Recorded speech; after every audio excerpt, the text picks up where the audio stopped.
دیگه لازم نیست مرغتو تکراری مزه‌دار کنی. میخوام بهت مرغ با 3 تا طعم مختلف یاد بدم که لذت ببری. سومی به شدت خوشمزه و متفاوته.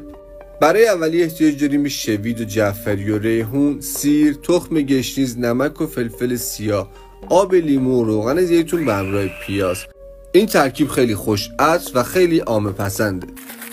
برای دومی احتیاج داریم به سماق، نمک، اورگانو و آبنار ترش. نسبت دقیق همه موادم داخل کپشن نوشتم.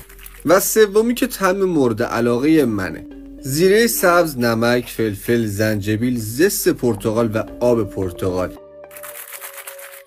مرغامون باید حداقل 1 ساعت استراحت کنه. بعد از 1 ساعت سینای مرغ که مزه‌دار کردیم یا داخل تابه یا روی صفحه چدنی و یا داخل هواپز میپذیرش. شما میتونید این ترکیب رو برای مزه‌دار کردن جوجه کباب هم استفاده